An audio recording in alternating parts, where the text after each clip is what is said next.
que es muy raro que el déficit, por más que tenga un déficit de factor, por ejemplo un von Willebrand, que sangre, que haga una hemorragia mayor obstétrica, porque naturalmente los factores 8 y von Willebrand aumentan durante el embarazo. Entonces estas mujeres con déficit de von Willebrand suelen tener partos normales, es más, se preconiza que tenga partos normales antes que por cesárea.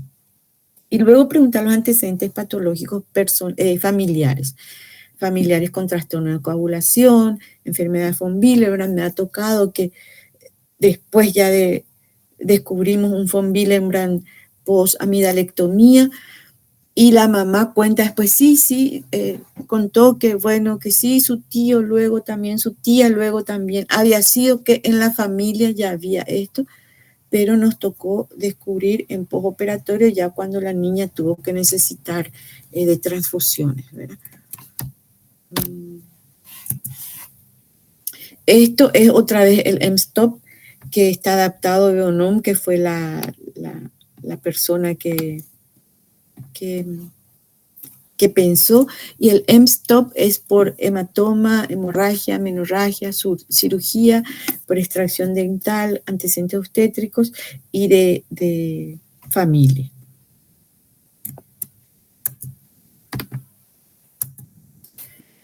Vuelvo a insistir otra vez que en 2 o más respuestas positivas a este cuestionario, que es muy sencillo, muy aplicable, no toma más de 5 minutos, 2 o más respuestas positivas sugieren un trastorno hemorrágico, y es ahí donde nosotros tenemos que ver qué pedir, qué tipo de análisis pedir, o si pedimos una crisis completa ya. Su especificidad es del 98.6% y su sensibilidad es del 89%. Este cuestionario fue ampliamente estudiado y evaluado. Por ejemplo, y traje esta última que es de julio del 2024 de la revista española Anestesiología. Ustedes lo pueden consultar para ver todos los detalles, pero fue una revisión de los sistemática de las guías que existen, ¿verdad? Y se hicieron búsquedas a través de PubMed, y lo que al final quitaron fueron 26 artículos. Uno fue observacional prospectivo, 3 observacionales retrospectivos y 22 recomendaciones de expertos y sociedades científicas. Eso fue la síntesis de la evidencia que ellos estudiaron. Y lo que resultó de todo esto es que la solicitud debe ser individualizada, personalizada. Los cuestionarios estandarizados, estos que vimos, de cribado, de las alteraciones en la hemostasia, son útiles y complementan a la solicitud laboratorial. Hay que tener en cuenta factores como la edad, el ASA de paciente, la complejidad y potencialidad del sangrado, del procedimiento quirúrgico y la técnica anestésica, que también puede influir en el sangrado. Sobre eso no vamos a hablar porque, bueno, no me pidieron hablar sobre eso, pero sí es muy interesante ver cómo sobre todo los agentes anestésicos, inhalatorios que usan, pueden influir en que sea más hemorrágico o no el procedimiento quirúrgico. Al final dicen que las alteraciones en la hemostasia en la población general son muy bajas, realmente, y pueden ser detectadas en su mayoría mediante la historia clínica. De esta forma es la historia clínica la que debe guiar la necesidad de la solicitud de las pruebas de laboratorio.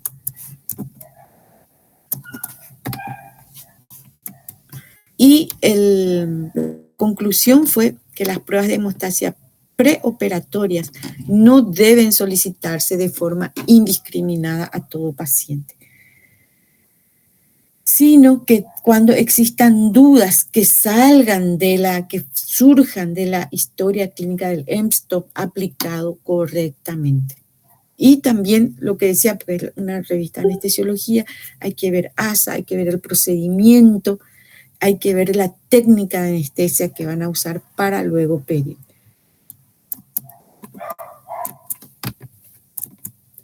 Esto limitante, esto ya vemos.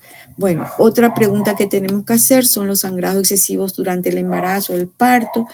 Las principales causas de sangrado siempre son obstétricas. Tenemos que tener en cuenta que en un parto normal se pierde 500 ml, en una cesárea 1 litro, después de 1 litro de pérdida en una cesárea, tenemos que activar ya el código rojo. Es poco común los sangrados por coagulopatías durante el embarazo, porque ya dijimos, tanto el factor 8 como el factor von Willebrand actúan también, sobre todo el factor 8, como reactante de fase aguda, y estos suben naturalmente, igual que el dímero D sube naturalmente durante la gestación. Otras causas de sangrado sí pueden ser los inhibidores de factor 8, que se encuentran ¿dónde? Generalmente y más frecuentemente en el lupus. Preguntar también, ya dijimos, el tema de las menstruaciones abundantes, persistentes, muy frecuentes. ¿Cómo podemos saber indirectamente esto? Preguntar si la anemia ferropénica, si necesitó transfusiones, si se tuvo que hacer un AMEU o un tipo de procedimiento hemostático para que deje de sangrar. La menorragia es un signo muy sensible para coagulopatía en el 98% de los casos, aunque es poco específico. Lo que es muy interesante es esto, que entre un 13 y 36% de mujeres con menorragia tienen una enfermedad de von Willebrand no diagnosticada. Entonces es interesante también esto, ver si necesitaron o no algún tipo de antifibrinolítico para detener estas menstruaciones abundantes.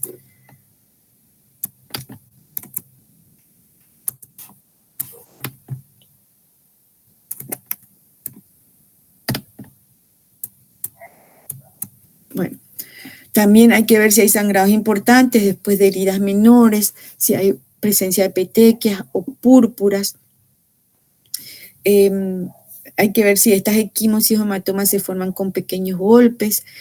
Sin embargo, hay un gran porcentaje de individuos sanos, sobre todo mujeres, que pueden referir equimosis o hematomas sin tener una coagulopatía.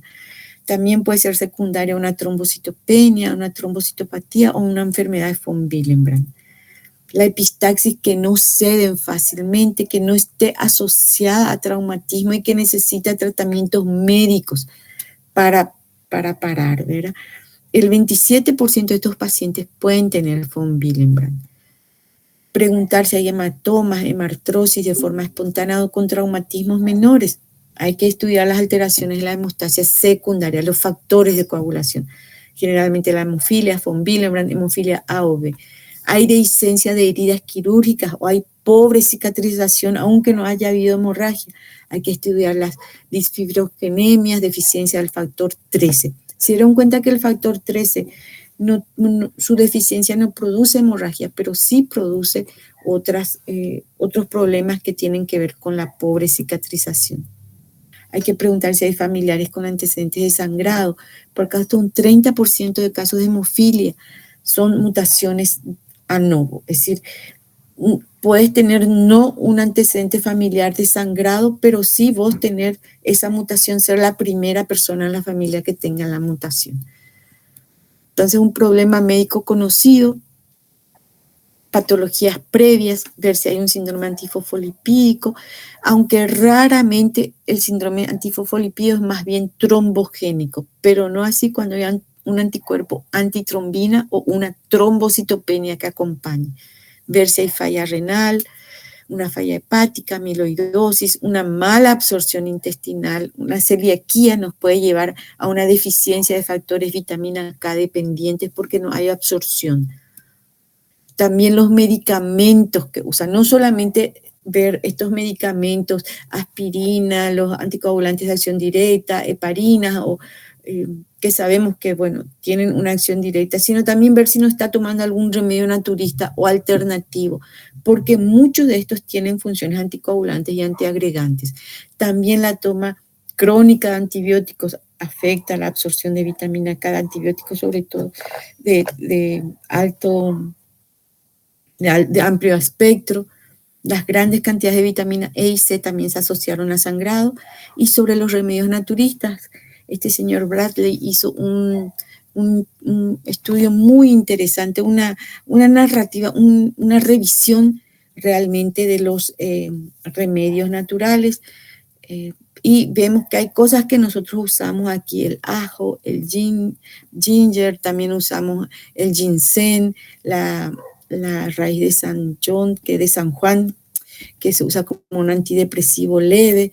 Entonces, estos ver porque tienen efectos de antiagregantes plaquetarios. Y lo que sucede generalmente, o puede suceder, y hay que tener en cuenta, cuando un paciente que está tomando un antiagregante plaquetario por indicación médica, generalmente quiere ayudar también, nosotros somos muy de esos, queremos ayudar también con hierbas, o con ajo porque nos dijeron, o con al ajo, sobre todo el ginseng, la hierba de San Juan. Entonces, ver estos, qué tipo de medicamentos está tomando, de naturopatías.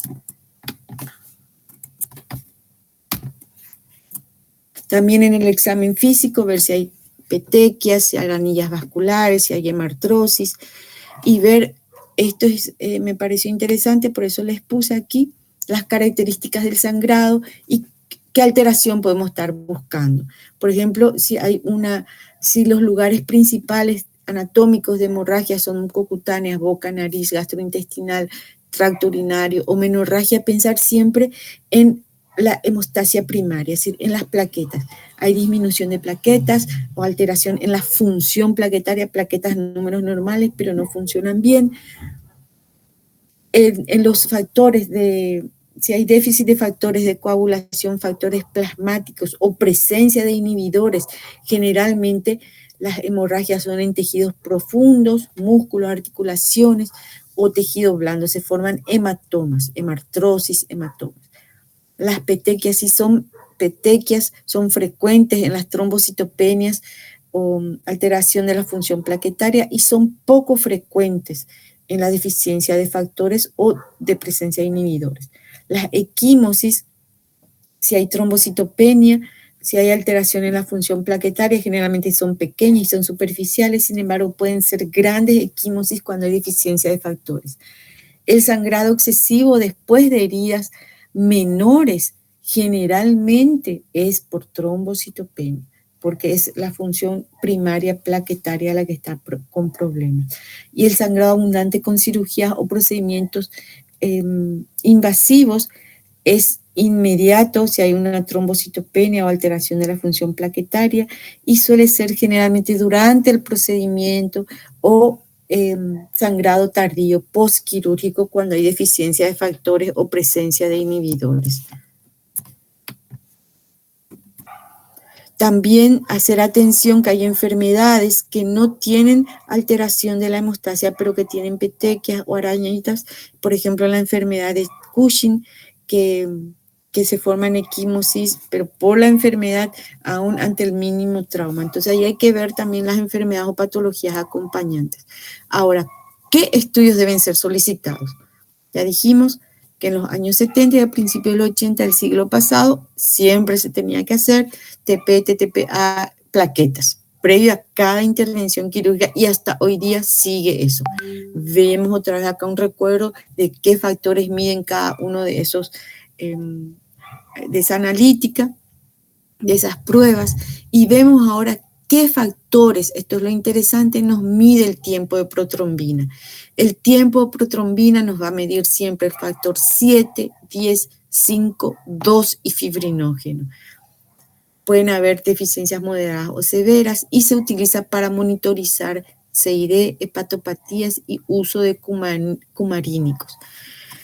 Famoso el anticoagulado, tenemos que hacerle su TP para ajustar sus dosis de acenocumarol, que hasta hoy día se usan en los hospitales públicos porque evidentemente es mucho más barato que los anticoagulantes orales de acción directa. Entonces, en las hepatopatías también tener en cuenta, si no tenemos el dosaje de factor 5 a mano, que es lo que es el primer factor que nos está indicando una falla hepática, el inicio de una falla hepática, podemos pedir el TP, que siempre va a estar alterado y va a ser uno de los indicadores de cómo está nuestra funcionalidad hepática. El TTP mide los factores 12, 11, 9, 8 10, 5, 2, el fibrinógeno, el cininógeno de alto peso molecular y la precalicreína, entendiendo siempre que el factor 2 es cininógeno de alto peso molecular y precalicreína, que también aumentan, prolongan el TTP, no causan sangrado. Y es muy interesante que una prolongación del TTP nos debe hacer pensar siempre en una hemofilia. Piensen siempre en eso. Y si tenemos sangrados, una historia clínica, ya podemos pedir el dosaje específico. El TTP también se alarga, se prolonga cuando hay inhibidores de la coagulación, como el anticoagulante lúpico, anticuerpos contra el factor 8 y la heparina, por supuesto que lo prolonga. También se ve afectado en los estados de inflamación, se puede ver prolongado en infección, en embarazo, estrés físico o trauma, porque el factor 8, ya dijimos, actúa como un reactante de fase aguda. Ahora bien, ¿cuándo se dice que hay que enviar al hematólogo o a la clínica de hemostasia? Cuando estos factores TP y TTPA se prolongan en 5 segundos de su valor límite superior. Cuando es 5 segundos más largo que el valor superior normal de rango, entonces hay que enviar ya al hematólogo. ¿Qué hacer en caso de tiempo de prolongación de tiempos de coagulación? Vemos, lo primero es repetir el examen, repetir el test, porque estos test son sumamente frágiles y una pequeña falla en la toma de muestra, una toma muy traumática a una hora, o que el brazar, el torniquete estuvo muy ajustado, puede hacer que salga o prolongado o no, ¿verdad? Entonces, se repite el test, si sale normal, por supuesto, no se investiga más. Si sale anormal, preguntar si está recibiendo anticoagulantes, si tiene alguna enfermedad sistémica, si tiene alguna hepatopatía, lupus. Si es sí, entonces lo dejamos ahí. Si es no, entonces hacer la prueba de la corrección del plasma con plasma normal. ¿Y esto qué hace? Se mezcla el plasma del paciente con una muestra de un donante o un plasma de una persona que tenga su nivel, su TTPA en rango. Si esto corrige, si después de eso el TTPA se corrige o el TP se corrige, entonces hay una deficiencia de factor. Entonces hay que buscar si fue el TP el que se corrigió o el TTPA el que se corrigió, ver los factores que miden estas pruebas y pedir el dosaje de factor específico, por supuesto acompañado de una historia clínica. Si no se corrige, entonces quiere decir que estamos en presencia de un inhibidor. Entonces, tenemos que ver si hay heparina o si hay un inhibidor de la trombina, ver si hay factor 8 o inhibidor del factor 8 o inhibidor del factor 5 o bien un inhibidor antilúpico. ¿Cuáles son las evidencias que tenemos? Muchísimas evidencias. Estudios que se hicieron que el TP y TTPA no predicen el riesgo de sangrado. Otro, la usefulness, la no utilidad del screening preoperatorio. También el primer estudio que les mostré era sobre una cantidad de pacientes menor. Este fue sobre de 2.000 pacientes, aumentaron la población, el universo. Y sobre todo este estudio se abocó a ver el gasto anual. Esto fue en 1985. Y el gasto o el ahorro anual que significaría para ese hospital era de $147,000. Vamos a ver otro que se hizo hace poco, en el 2023, en donde el gasto o el ahorro, como queramos decir, fue de muchísimos más dólares. Este es otro, era un estudio multicéntrico prospectivo, en donde se vieron 4 grupos de pacientes, ¿verdad? El grupo A tenía una historia negativa de sangrado, el mSToPS negativo y exámenes normales. Luego el grupo B tenía historia negativa, pero tenía sus TP y TTP prolongado. En el grupo C tenía historia positiva de sangrado, pero su TP y su TTP a su crisis estaba normal. Y en el grupo D tenía historia positiva de sangrado y tenía su crisis anormal. Y hay que reconocer que en el grupo D habían pacientes con cáncer hepático, pancreático, y que fueron los que más recibieron transfusiones. En este examen, en este estudio se vio que solamente los del grupo B, que tenían historia positiva de sangrado, pero tenían su crisis normal, un solo paciente requirió tratamiento para corregir la normalidad y tratar un sangrado. La mortalidad general fue más alta en los grupos con anormalidades de la coagulación, que también correspondían a los grupos que tenían patologías más graves. Y se concluyó en síntesis que las pruebas preoperatorias de la hemostasia no deberían ser hechas en forma rutinaria a todos los pacientes, ya que son solo útiles en aquellos que tienen historia positiva de sangrado. Volvemos otra vez a lo mismo. Estos mismos estudios se hicieron para pacientes con cirugía cardíaca, para pacientes que adenectomía, que los otorrinos piden muchísimo, le tienen un terror, pero vimos que tampoco la crisis, pedir crisis, te da te mide realmente el riesgo quirúrgico de sangrado, el riesgo de sangrado.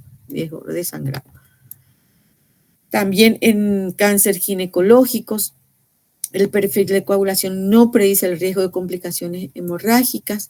Esto es un estudio bastante antiguo en donde todavía se hacía la cirugía a cielo abierto, cirugía de próstata a cielo abierto, prostatectomía a cielo abierto, y tenemos que saber que la prostatectomía, la cirugía de próstata es muy hemorrágica, prohemorrágica, porque se libera mucho uroquinasa, que es un fibrinolítico poderoso, ¿verdad? Pero también que se recomienda el perfil de coagulación solamente con historias positivas de sangrado. Ahora acá podemos ver en qué patologías pensar cuando tenemos un TP prolongado. Si es hereditario, podemos pensar en una deficiencia de factor 7, pero ojo, la deficiencia de factor 7 por sí sola no produce sangrado. Esto yo lo he encontrado muy frecuentemente en mi práctica actualmente en el Hospital San Pablo en mujeres que tienen su TP prolongado que no se corrige con la administración de vitamina K.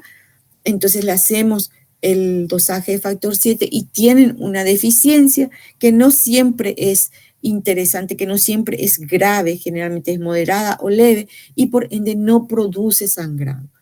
Entonces no hay que acalorarse si tenemos una deficiencia de factor 7, hay que medir cuál es su déficit y generalmente son hallazgos casuales y sin embargo pueden ser causa de suspensión indefinida de cirugías que deben ser hechas, por lo menos en el ámbito ginecológico en el cual me manejo actualmente. Las adquiridas pueden ser siempre deficiencia de vitamina K, hepatopatías, toma de warfarina o acenocumarol o CID. Si tenemos un TTPA prolongado, pensar siempre en deficiencia de factor 8, hemofilias, A o B. Eso vamos a ver ya por la historia. La deficiencia de factor 12, de la precalicreína y del cininógeno de alto peso molecular no están asociados a hemorragias, pero sí a una mala cicatrización. Puede ser una enfermedad von Willebrand, si son pensar en causas adquiridas. Todas estas hereditarias vamos a encontrar ya por la historia clínica. Las adquiridas podemos pensarla también, se usa heparina bajo peso molecular, anticoagulantes orales de acción directa o presencia de inhibidores del factor 8, 9, 11 o 12, una enfermedad von Willebrand adquirida o un anticoagulante lúpico, que es más trombótico que hemorrágico, ¿verdad? Si ambos están prolongados, podemos pensar, por supuesto, en las deficiencias de factores, las adquiridas generalmente en las hepatopatías, en las deficiencias graves de factor 7, en la CID, por supuesto, en la sobredosis de anticoagulantes o combinaciones sobredosificadas de 2 o más anticoagulantes y en los raticidas. Hay que ver inhibidores de protrombina, inhibidores de fibrinógeno, del factor 5 o del factor 10 y la amiloidosis que se acompaña con deficiencia de factor 10. Pero todas estas patologías pueden ser ya evocadas con una buena historia clínica. ¿Cuáles son las principales limitantes del TP y TTPA? Son exámenes in vitro, ya lo dijimos, no necesariamente reflejan lo que ocurre en vivo. En el laboratorio la normalidad se define como 2 desviaciones estándar arriba y abajo de la media, es decir, que siempre un 2,5% de personas totalmente sanas van a tener prolongación de los tiempos de coagulación. Es por la forma, por el rango que usamos para medir esto. Y las condiciones preanalíticas pueden afectar la calidad de los resultados de los exámenes siempre. Por eso hay que repetir siempre. Las pruebas son relativamente insensibles a disminuciones leves de algunos factores de la coagulación, es decir, que tienen que haber una disminución más del 40% para que estas sean prolongadas. ¿Qué recomiendan las guías? Y no han cambiado mucho, por más que usted hable de 2008, 2012, no han cambiado. Recomiendan realizar TP, TTPA, las de Estados Unidos y las británicas, conteo plaquetario, solo en pacientes con antecedentes personales, familiares o un examen físico que sugiera una coagulopatía. Sin embargo, la Sociedad Italiana de Hemostasia y Trombosis en el 2009 no encontré que hayan cambiado. Recomiendan que el perfil de coagulación se realice a toda persona que vaya a ser sometida a una intervención invasiva, a excepción de la endoscopía. ¿Por qué no son útiles los exámenes de laboratorio? Porque los pacientes con coagulopatías severas ya lo tenemos el diagnóstico establecido, ya sea por la historia clínica o ya viene con su diagnóstico. La mayoría de los sangrados en la cirugía no se debe a coagulopatía, sino a problemas técnicos del mismo procedimiento.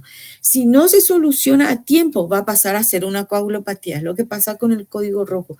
Si no se solucionó a tiempo la atonía uterina o sacar los restos placentarios, evidentemente eso va a evolucionar a una CID, pero no es la CID la que causa el sangrado. Eso ya es secundario a no haber solucionado el origen del sangrado.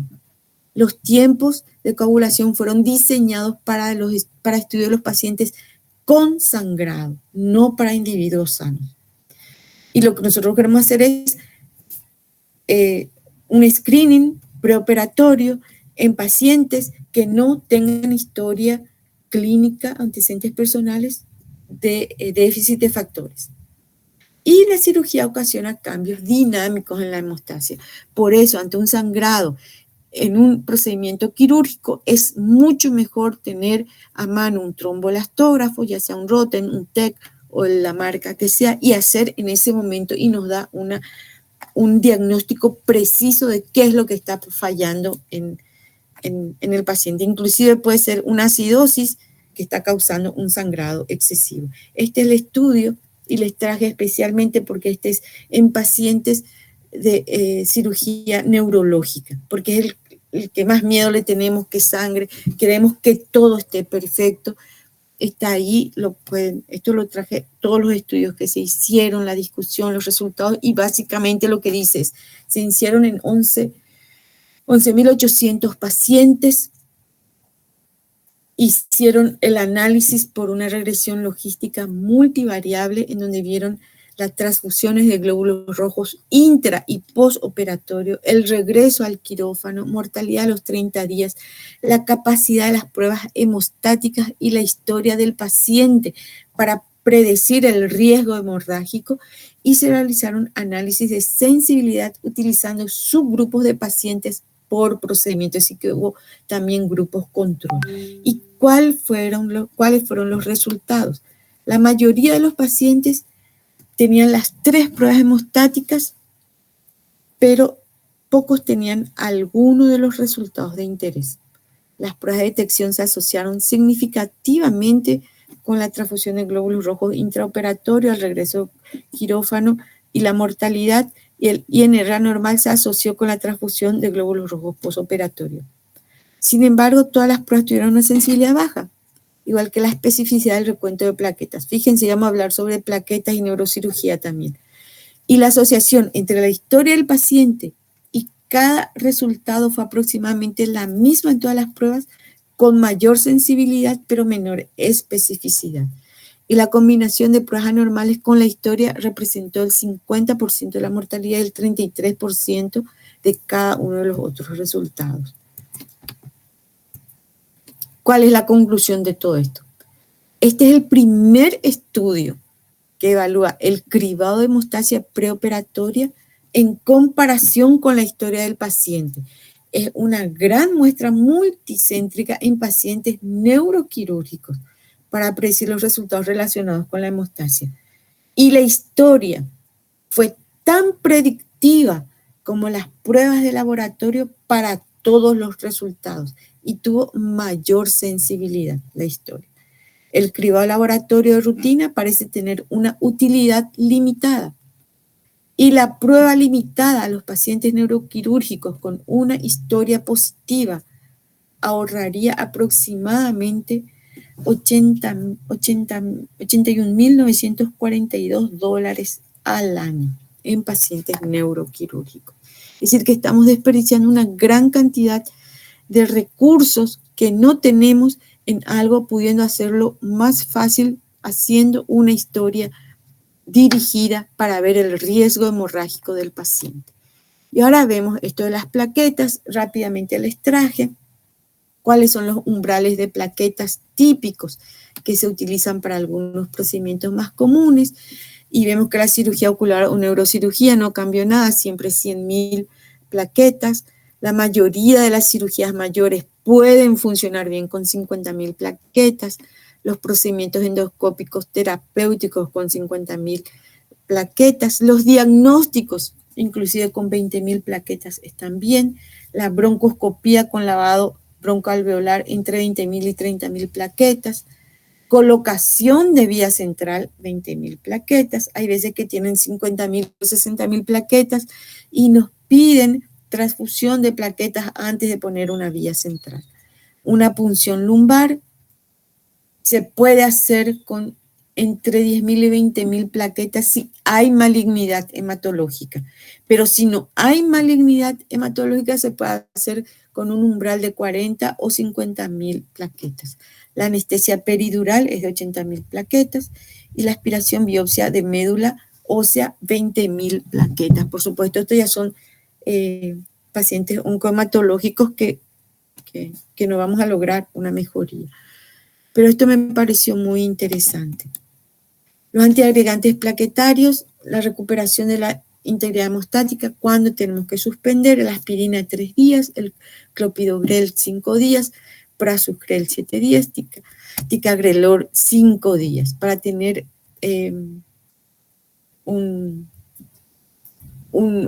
una buena hemostasia en cirugías con elevado riesgo hemorrágico. La conclusión. Es tan fácil que las principales herramientas para valorar la hemostasia son el interrogatorio y el examen físico. Se debe individualizar la valoración hemostática preoperatoria y solicitar los perfiles de tiempo de coagulación solo en aquellos casos de pacientes con interrogatorio y examen físico con datos de probable coagulopatía. Entonces, esto nos deja pensando sobre la utilidad realmente de los análisis del screening laboratorial preoperatorio, la CRASIS. Yo no sé, doctor, si continuamos con gestión de sangre en el perioperatorio. El profesor Walter me dio estas dos cosas que me parecen medio grandes. Depende de ustedes para ver si continuamos o pasamos para otro día. Hola doctora, ¿cómo estás? Bien. Encantado de saludarte. Estoy muy atento a tu charla, muy interesante. ¿Qué dije en la diapositiva 25, por ejemplo?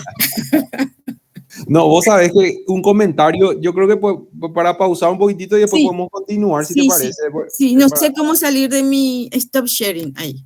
ahí me parece genial. No, yo voy a hacer un pequeño comentario nomás al respecto, que me parece fundamental el sí, mensaje que estás dando con respecto a lo que es la valoración preoperatoria de los pacientes como pilar fundamental en el contexto de la predicción del sangrado, sí. ya que históricamente, y algo yo le voy a contar acá a los residentes, que estuvimos tratando de cambiar ese perfil de anestesiólogo que tuvimos un tiempo y con el cual nosotros nos formamos, en Ujú. el cual nosotros veíamos números y Sí, con números nos enseñaban a suspender cirugías, sí. inclusive cirugías de urgencia. Ujú. eh, con el famoso, si tenías 59 de TP, Sí, ya optimizar TP, ver no sé qué cosa, y bueno, si tenía 99.000 plaquetas, la misma cosa. sí.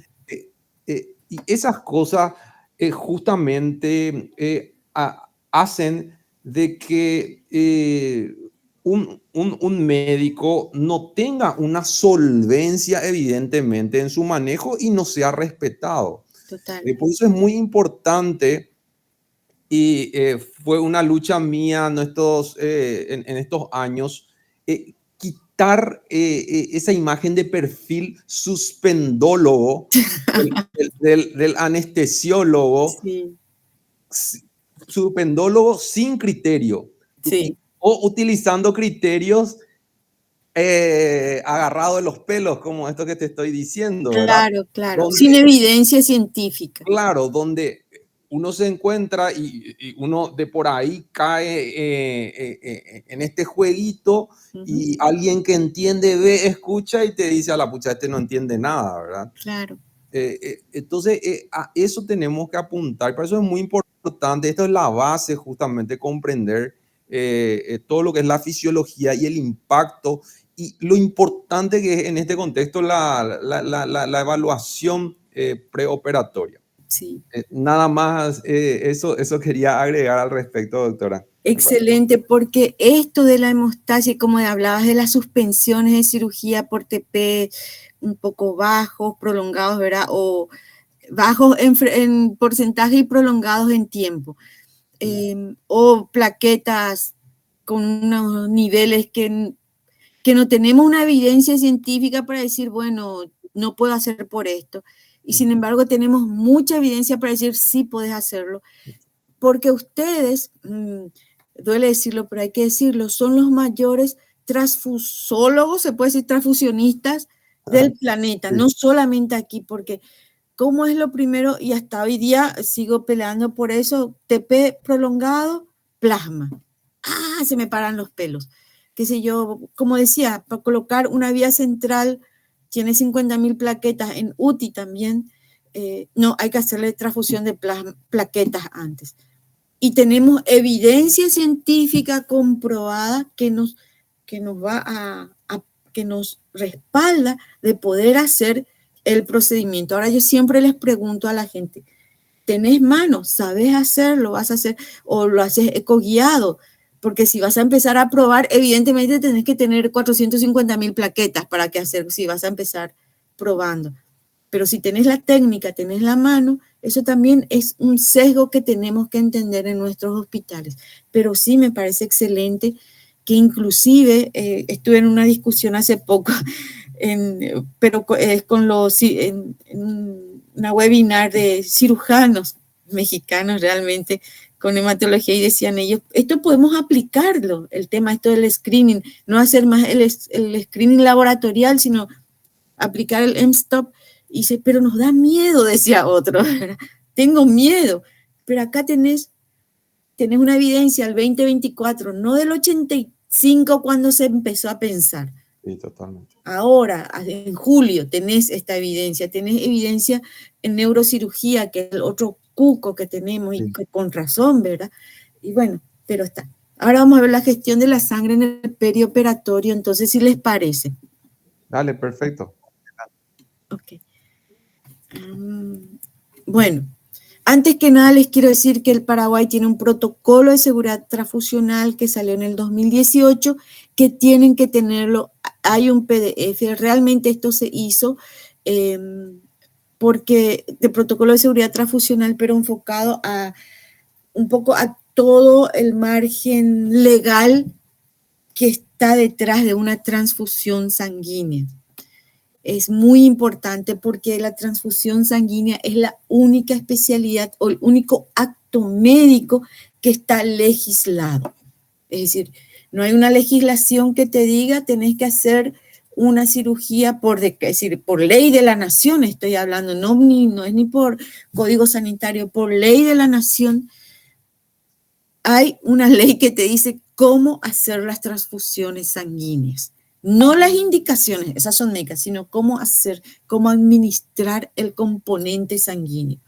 Entonces es muy importante que ustedes puedan bajar esto y leerlo, porque ahí nos habla de todo el protocolo, digamos, antes de aplicar un producto que tengan que entender que es biológico, de origen humano y que nunca es inocuo. Que salva vidas, es cierto, pero bien aplicado. Y otra vez entendemos lo que les decía, que los mayores, la especialidad que más indica componentes sanguíneos es anestesiología en el mundo. Capaz que Paraguay sea diferente porque siempre hacemos las cosas al revés, pero en el mundo es lo que dice. Esta es la solicitud de transfusión. Así empieza una transfusión, con la solicitud de transfusión que debe ser completado totalmente por el médico que está indicando la transfusión, porque él es el que va a saber por qué le está indicando y tiene que haber una justificación científica. Fíjense que para glóbulos rojos no se ve bien. Te dice, por ejemplo, hemoglobina menor de 7 gramos.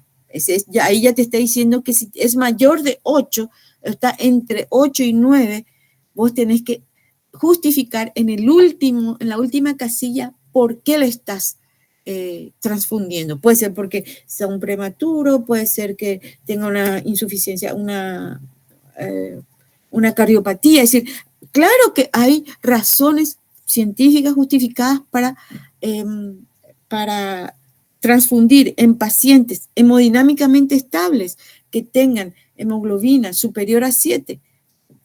Hay razones, individuos ancianos, cardiópatas, etcétera, etcétera, pero hay que justificar siempre. Y así en cada uno de los hemocomponentes que vamos a administrar hay que justificar el porqué.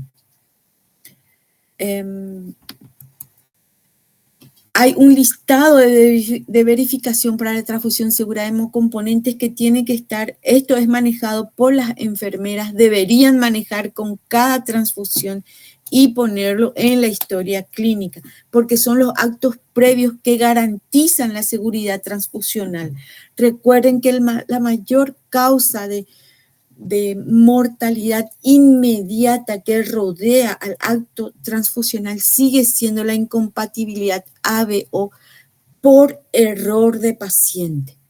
O error, se trajo una unidad, un glóbulo rojo que era de otro grupo, que no era del grupo del paciente. Salió ahí, bueno, hay que ver muchas cosas, pero entonces estas son el listado de verificación. Todo esto está en ese PDF, si es que lo van a ver mejor. También aquí les traje la selección de grupo adecuada para la transfusión de acuerdo al grupo sanguíneo del receptor. Hay una primera opción que es siempre la mejor, que es la de isogrupo, pero por favor no pidan más isogrupo, isofactor para todas las transfusiones.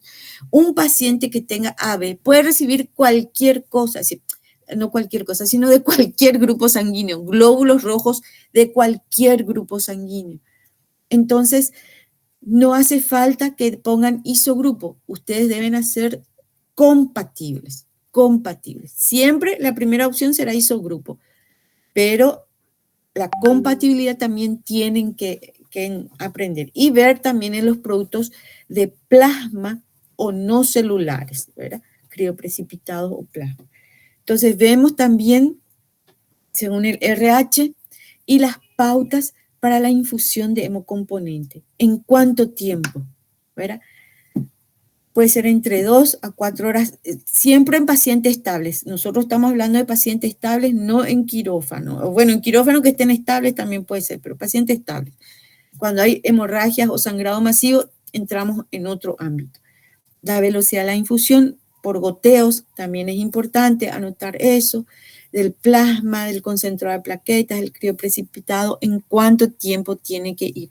Nunca una transfusión de glóbulos rojos debe superar las 4 horas, porque el riesgo de contaminación, recuerden que la sangre es un excelente medio de cultivo y el riesgo de contaminación aumenta exponencialmente después de las 4 horas a la temperatura ambiente, porque las bolsas que contienen a los glóbulos rojos tienen unos poros que permiten el intercambio gaseoso.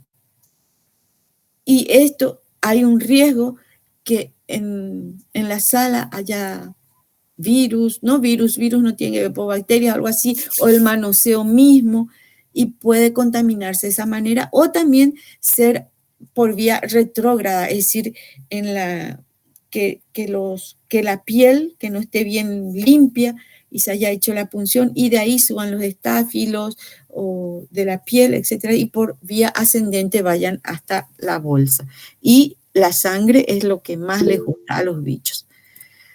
Los primeros 15 minutos tiene que ser un goteo lento y un control de signos vitales. El tiempo máximo de infusión es de 4 horas y el tiempo máximo desde la recepción en el servicio y la administración es de 30 minutos.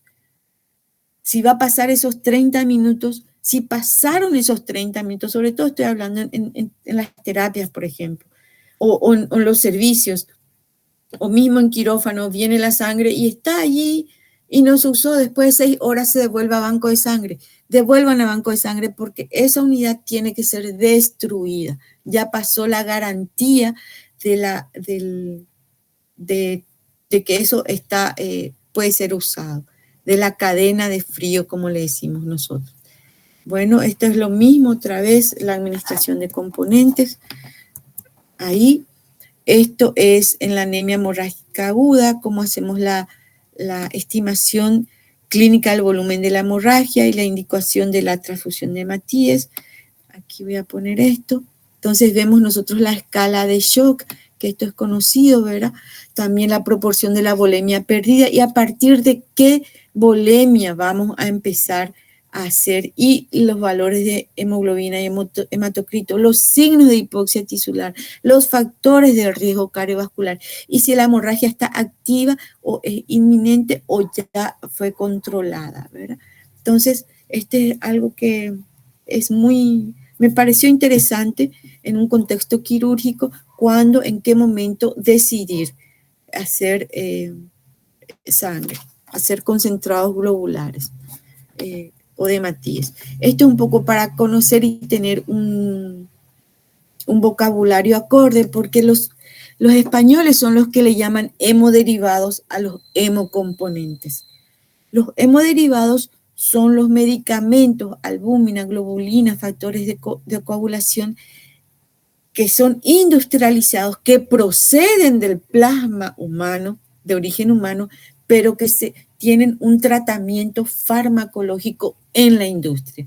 Y los hemocomponentes son todo lo que usamos normalmente, son los componentes de la sangre que se producen por fraccionamiento de la unidad y se almacenan en diferentes temperaturas, de acuerdo a su especificidad biológica.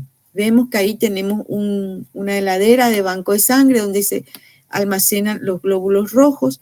Vemos que los glóbulos rojos tienen que estar paraditos. Acá está uno acostadito, pero realmente tiene que estar paradito. Las pruebas serológicas que se hacen, las pruebas inmunohematológicas y tiene que tener un sello de calidad. Normalmente en el ministerio tienen un sello de calidad y tienen los códigos de barra que nos aseguran, nos garantizan la trazabilidad de este componente, sobre todo en el caso de reacciones transfusionales no deseables o de transmisión de virus que se podrían imputar a la sangre. El concentrado de Matías, ya vimos su característica de conservación, dosificación y transfusión. Esto es lo importante, que el acceso venoso debe ser exclusivo para la transfusión. Ustedes como anestesiólogos siempre tener, sobre todo en las cirugías evidentemente hemorrágicas, tener una vía especial para la transfusión, porque hay líquidos de remplissage. ¿Cómo se dice remplissage, doctor? Sí, los de hidratación, de reemplazo. Reemplazo de la volemia. Tienen que ser, no todos son compatibles con la sangre, ¿verdad? Entonces, el Ringer, por ejemplo. El Ringer no es compatible, el suero glucosado tampoco. Los compatibles son las albúminas, los plasmas, por supuesto, plasmas isogrupos, suero fisiológico también, ¿verdad? Esto es alguna indicación. Los signos vitales antes, durante y post transfusión. Volvemos a insistir, el tiempo de transfusión nunca mayor de 4 horas. Las soluciones acá están compatibles, el plasma AVE o compatible, por supuesto, que a veces se hace en los sangrados masivos del trauma, la albúmina al 5%, las soluciones que no tengan calcio, el suero fisiológico y los contraindicados Ringer, dextrosa, cloruro sodio hipotónico. También no usar la vía de sangre para hacer antibióticos o otra cosa que tengan que hacer. Incluso les diría, por supuesto, ustedes para todas sus drogas anestésicas es mejor tener una vía para ustedes exclusiva, ¿verdad? Las plaquetas es el 5% de la sangre, tienen que ver con la coagulación, su almacenamiento es entre 20 a 24, su volumen estándar es de 50 a 80. Lo que ustedes suelen recibir son pool o mezclas de varios donantes. Esas son las plaquetas de varios donantes que tienen 300. Son pool de 6 u 8 unidades de plaquetas. Y las de aféresis son de donantes únicos. Se obtienen a través de los equipos de aféresis que ya hay en todos los grandes hospitales del Paraguay. Clínicas también tiene. Y tienen un mayor volumen, tienen una dosis completa que se extrae de un solo donante y por ende son mejores desde todo punto de vista. Pero conseguir donantes para este tipo de procedimientos es un poco más difícil. Su conservación es en agitación constante, aumenta en 30, una dosis de plaquetas, ya sea estándar o de aféresis, aumenta entre 30.000 y 60.000 plaquetas. Y, ahí estamos. Vemos otra vez acá las cifras disparadoras para la transfusión de plaquetas, que creo que quedó más claro y más lindo en la otra diapositiva. El plasma fresco es el 55% de la sangre, se obtiene un donante entre 200 y 300 ml, dura hasta un año a -30 y descongelado puede durar 24 horas. Inclusive hay en hospitales en donde se tienen plasmas descongelados para los crash syndrome y todo, que pueden durar hasta una semana. Sobre todo yo lo tengo eso bien claro en los bancos de sangre de Nueva York, porque tengo un amigo que bueno, es jefe de varios hospitales, de 5 grandes hospitales que tienen estos bancos de sangre, y ellos descongelan y lo dejan descongelados en la heladera entre 2 y 6 grados, y pueden ser usados hasta por 7 días. Y lo utilizan para los grandes accidentados que tienen muchísimo, o los quemados, y guarda todavía sus propiedades, sobre todo en albúmina y en factores de vitamina K dependientes. El crioprecipitado es lo que tenemos como fuente de fibrinógeno, es muy importante. Lo usamos muchísimo en código rojo, en las grandes transfusiones masivas. Bueno, esta es la vedette, el vedeto, no sé cómo se dice, pero es la vedette, el crioprecipitado. Los riesgos asociados a la transfusión, que son errores en la toma de muestras pretransfusional es 1 en 2000, el error durante la transfusión es un error en 16.500 y transfusión con incompatibilidad ABO es 1 en 100.000, pero sigue siendo el que mayor mortalidad causa.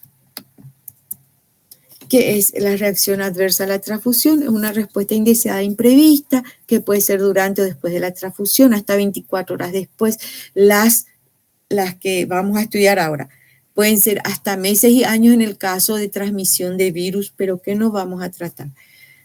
Afecta a la seguridad del paciente y del receptor, y los factores pueden ser puede ser la idiosincrasia misma del paciente o bien de la calidad del componente. Hay veces, ya me ha tocado ver que se transfundieron glóbulos rojos que se estuvieron paseando por la sala del comedor, como suelo decir, estuvieron mucho tiempo fuera de la cadena de frío, ya estaba hemolizado, se le transfundió al paciente y produjo una reacción hemolítica aguda, no por incompatibilidad, sino porque la sangre que se le estaba yendo ya estaba hemolizada. También sucedía esto cuando querían calentar, entre comillas, la sangre antes de ponerla al paciente y lo hacían de manera inadecuada, entonces hemolizaban todo y transfundían sangre hemolizada. También suele suceder cuando se mezclan con Ringer lactato o con suero glucosado. Estos hemolizan. La distribución de competencias para el reconocimiento de las reacciones adversas transfusionales le corresponde a todos, no solamente al médico. Está involucrada la enfermera, el laboratorio y el banco de sangre.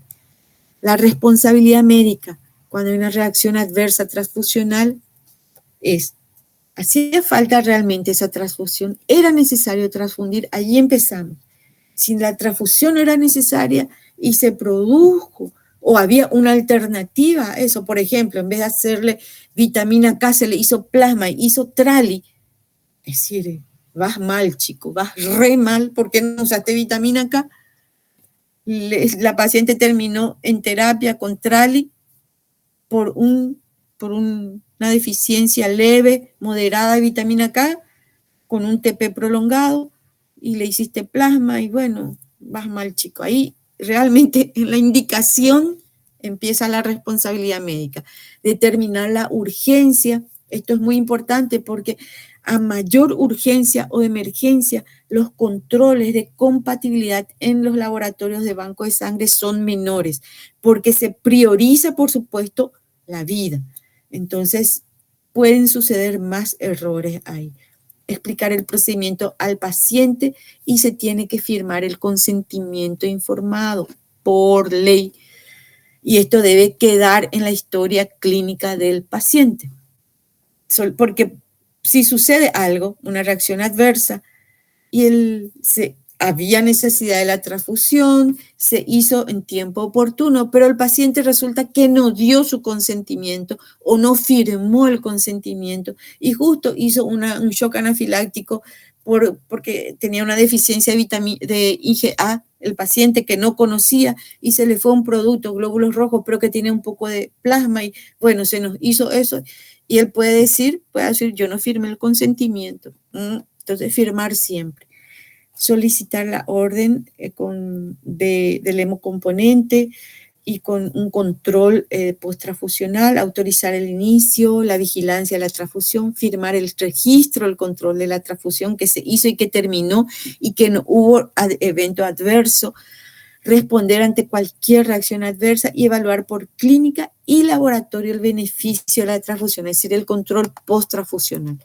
La responsabilidad de enfermería tiene que explicar el procedimiento, registrar el motivo, el doble chequeo, las fechas de expiración, la toma de signos vitales, informar al médico los signos vitales, el registro y control de la transfusión y la firma de control de la transfusión. Según el protocolo de seguridad transfusional en nuestro país, la transfusión es una indicación médica, pero el acto de transfundir es un acto de enfermería. Es decir, el que conecta el espagueti, le digo yo, pero bueno, el equipo transfusor con filtro a la bolsa y le conecta a al catéter, que va a la vena del paciente, controla los signos vitales, tiene que ser capaz de rápidamente distinguir una reacción adversa a la transfusión y avisar al médico, es la enfermera. Y también del control post-transfusional, debe controlar cómo fue cuando retiró toda la bolsa, etcétera, etcétera, a seguir los signos vitales hasta el tiempo que el doctor, el médico los indique, ¿verdad? ¿Cuáles son estas reacciones adversas transfusionales? La hemolítica inmunológica, más frecuente es ABO, puede ser por también otras, pero lo más frecuente, por supuesto, es el ABO. Los síntomas son escalofrío, fiebre, hemoglobinuria, hipotensión, insuficiencia renal, CID, dolor en la zona lumbar, dolor en el lugar de la punción y desasosiego, intranquilidad. El tratamiento, siempre lo primero es suspender la transfusión e hidratar.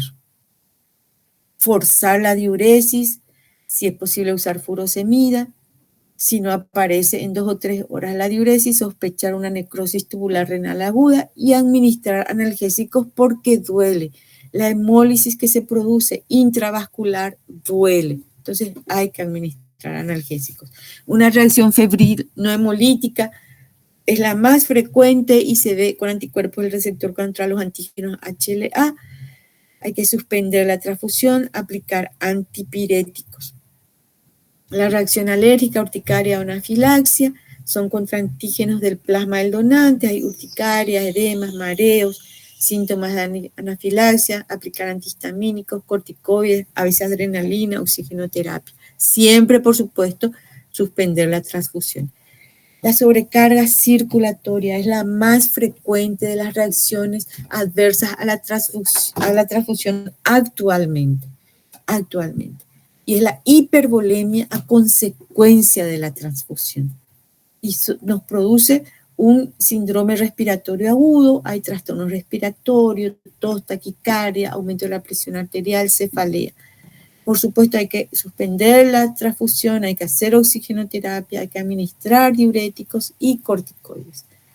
Y la sepsis, la sobrecarga circulatoria TACO no es igual al TRALI, es otra cosa al TRALI. La sepsis post-transfusional, que es por contaminación bacteriana, bueno, es gravísima también ante fiebre, escalofríos, caída de la tensión arterial, se suspende la transfusión, se mantiene la vía venosa permeable, se hacen hemocultivos, se administran antibióticos, vasopresores, esteroides, es decir, ya el tratamiento médico de rutina. Entonces, los signos y síntomas claves, siempre los cutáneos, son los que vemos ahí, prurito, urticaria, eritema, ictericia, palidez, cianosis, petequia, ictericia sobre todo en las incompatibilidades por anticuerpos irregulares. Los síntomas y signos inflamatorios son fiebre, escalofrío, temblor cardiovascular, taquicardia, hipertensión, hipotensión, ingurgitación yugular, arritmias, shock. Que estas se pueden ver también cuando el producto que se le está administrando no está está frío, así rápido y pronto, ¿verdad? No tiene la temperatura adecuada. Bueno, tenemos signos y síntomas respiratorios, gastrointestinales y el dolor. Dolor en el sitio de infusión, de la espalda, abdominal, hay epigastralgia, puede haber dolor torácico y cefalea.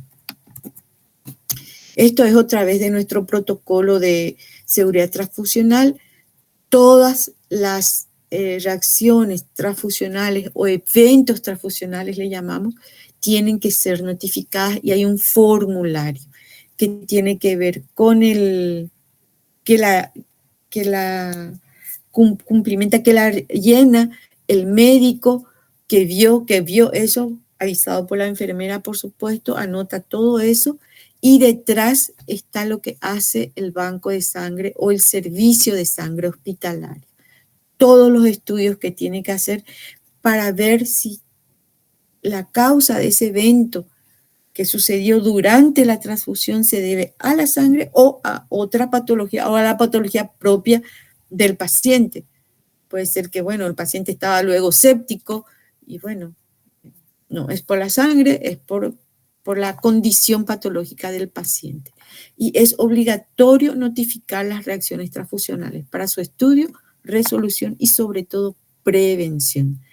Por eso también es interesante que excepciones, por ejemplo, cardiópatas, etcétera, etcétera, que tienen que ser premedicados. Pero no así la premedicación famosa, hacerle una Analeria y una dipirona, no, porque eso enmascara las febrículas que son por anticuerpos anti-HLA, y la prevención de estas febrículas no es el Analer o el corticoide o la dipirona. La prevención a estos son los productos leucorreducidos. Ese paciente debe tener productos leucorreducidos y no recibir antihistamínicos y antipiréticos. La actuación de la enfermería, bueno, esto un poco para que sepan, para que le cuenten también a las enfermeras lo que ellas tienen que hacer. Y acá sí les paso un chivo comercial, ya que estamos terminando, que el 80% de la población en algún momento va a necesitar de una transfusión. Con una donación puede salvar 3 vidas. Y el tipo de sangre que más se requiere en los hospitales es el grupo A, ya sea positivo o negativo. Y que si empezás a donar a los 18 años, que bueno, largamente algunos ya pasamos, pero bueno, pueden contarle a sus hermanitos, primitos más jóvenes, pueden, y si lo hacen hasta los 65 años, habrán donado 84 litros de sangre y salvado potencialmente 560 vidas. Muchísimo, muchísimo. Y esto les dejo lo que es el Patient Blood Management, que es un programa que tiene que conocer todo anestesiólogo que merite, ¿verdad? Que ese nombre, pero que no les voy a hablar ahora y que si quieren me van a pedir que hable en otro momento. Eso es todo. Si tienen algunas preguntas, estoy a las órdenes. Ya se durmió.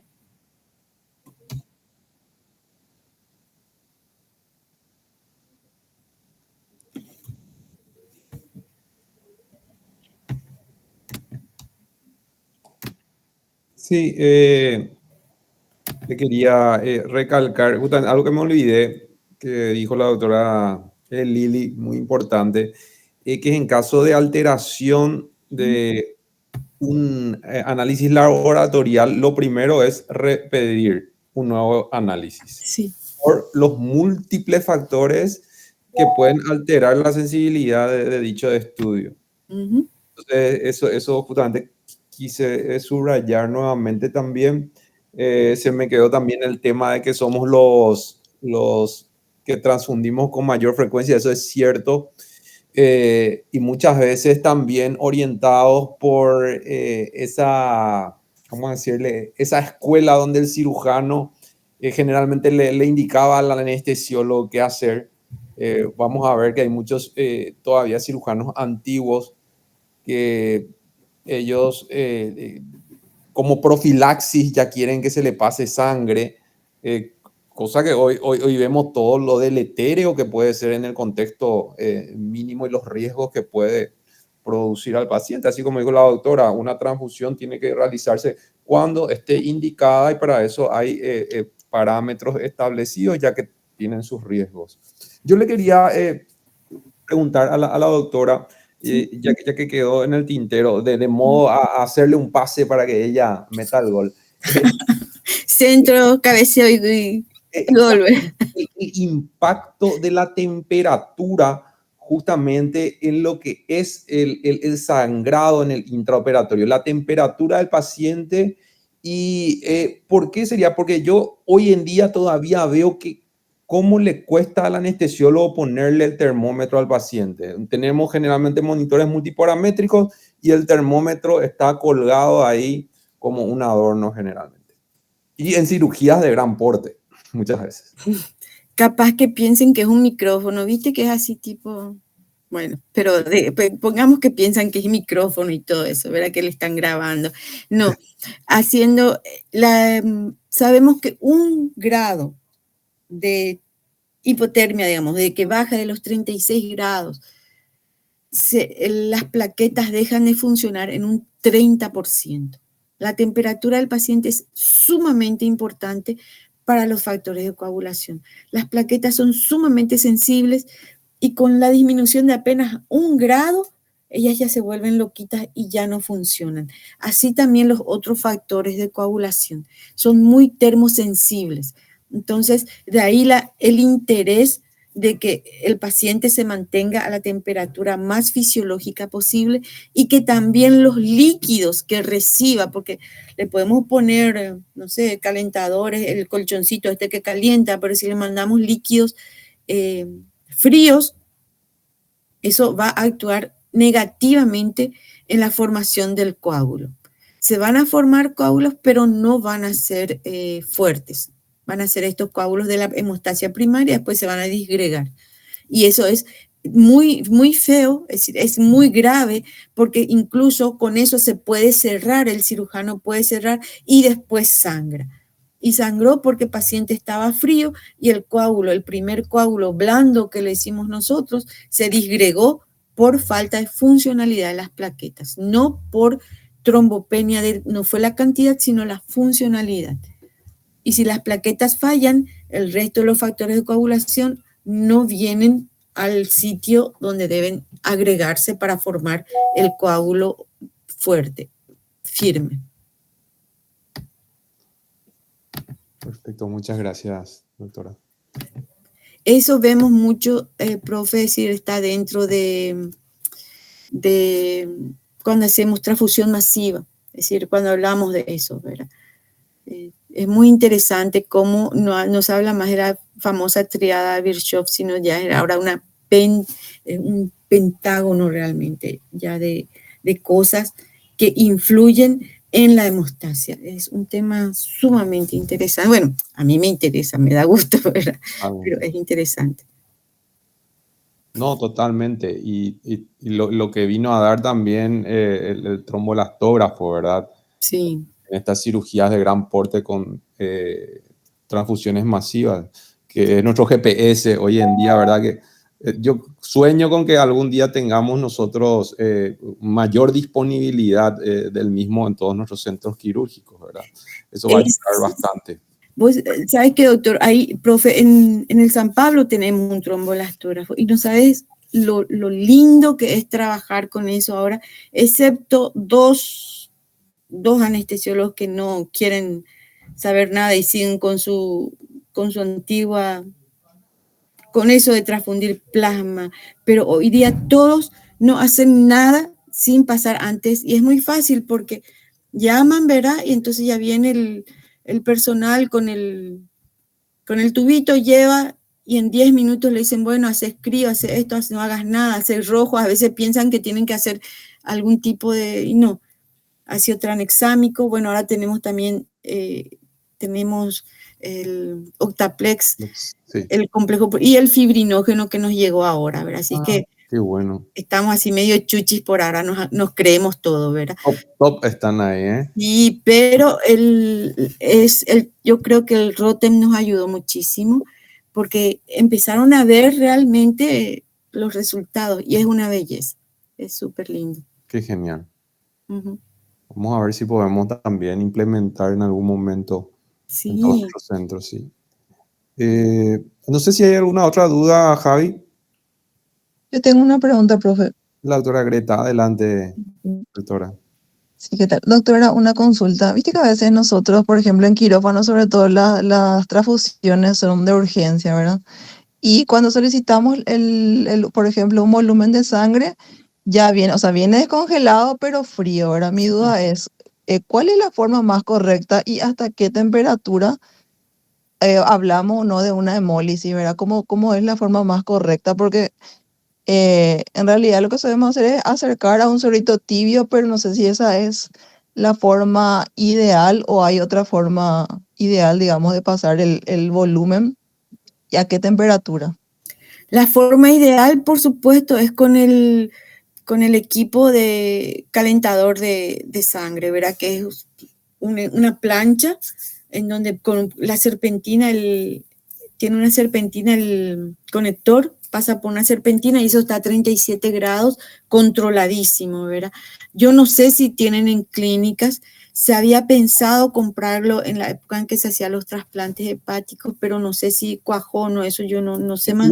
Hubo en su momento, ya que dejó Acomodato la empresa, Okay. y luego como era un equipo Acomodato, lo retiró. Claro, Sí. claro, entiendo. No Pero lo- si no, o la forma más correcta, de una manera empírica y artesanal, es sí, tener una botellita de estos de sueros normales, ¿verdad? Cualquiera, vacías, hacerle una boquita, poner ahí agua tibia y pasar por ahí la serpentina. Muy al lado de... El otro día el doctor Héctor publicó un pequeño video de lo que hizo generalmente y dijo, sí, realmente se nota la diferencia del antes y después, digamos. Y esa es una forma aséptica y correcta de hacerlo, porque el tiempo ¿cómo vas a saber la temperatura que tengas? Es poniendo en el lado, goteando el agua que pusiste ahí, el líquido que calentaste en el microondas, donde quieras, que corra en el lado interno del brazo. Aquí como cuando probás la leche del bebé, te voy a decir, ¿verdad? No sé si tú eres nenés bebé o no, pero a lo mejor viste que alguna mamá hizo eso, ¿verdad? Calienta el biberón y pone así y prueba ahí. Entonces, esa es la temperatura ideal. Sí, tener un termómetro mucho mejor, ¿verdad? Pero si no, está muy bien y realmente pasa el líquido, la sangre pasa ya a una temperatura más fisiológica al paciente. Y se pone el frasquito muy al lado del catéter por donde entra la sangre, ¿verdad? De modo tal que viene ahí la tubuladura, se pone un poco en el suero ahí tibio y el resto pasa. Y ya con eso es lo más que puedes hacer si no tenés un calentador. Nunca poner la bolsa en agua tibia, que suelen hacer, aunque es un pote, y me dicen, no, pero ese era estéril, yo puse el suero, calenté el suero, que también era estéril, y pongo ahí, no, porque como les expliqué, la bolsa de sangre de los concentrados de glóbulos rojos tienen poros que permiten el paso de pequeñas moléculas, evidentemente, está fabricado así, para mantener los glóbulos rojos la mayor cantidad de tiempo posible, para que haya un intercambio gaseoso. Pero si no tenés calentador, es la única forma que te puedo decir que podés hacer. Hacer un sistema de serpentinas tipo casero.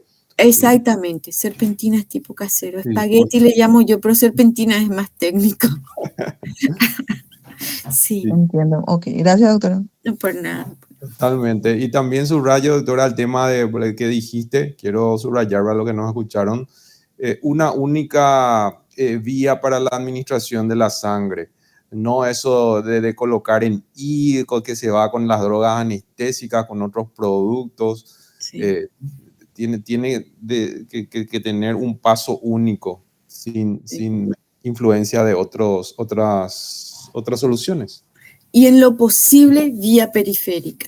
Nunca la vía central. Es decir, si no tenés de otra, si es la única, o incluso un portacat, es lo único que tiene el paciente, bueno, pero no hacer sangre por vía central. Totalmente, sí. Porque nunca podemos estar totalmente seguros, a no ser que tengas el calentador electrónicamente establecido, ¿verdad? Programado. No puedes estar seguro de la temperatura. Y tu catéter de vía central va directo a tu aurícula o muy cerca. Y la hipotermia, por más mínima que sea, causa arritmias. Y te puede causar un paro, no por incompatibilidad, no por shock, sino por hipotermia. Voy a decir, pero como digo, una mínima, un mínimo desfasaje de la temperatura y colocado directamente en la aurícula o muy cerca, te puede dar arritmias y estas pueden ser fatales. Entonces, siempre vía periférica, a no ser, por supuesto, que no tenga otra cosa, pero bueno. Perfecto. Bueno, doctora, No te quitamos más tiempo, demasiado. Estamos muy agradecidos con tu participación. Siempre, por lo menos una vez al año, nos honras con tu presencia en nuestro curso de posgrado. Para mí es fundamental siempre con los residentes de primer y segundo año empezar porque es la base justamente. Sí. Y qué mejor que con una profesional de primer nivel. Yo no pude decirle el currículum que tiene la doctora, mucho tiempo trabajando en Francia, justamente nos trajo su experiencia y ahora también, ahora aportando lo suyo en un servicio que vemos que está uno de los que está, si no es el mejor, uno de los que está mejor organizado en el país, ¿verdad? En el Hospital San Pablo, ¿sí?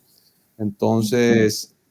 agradecido, doctora, contigo y esperemos que nos sigas ayudando en nuestro...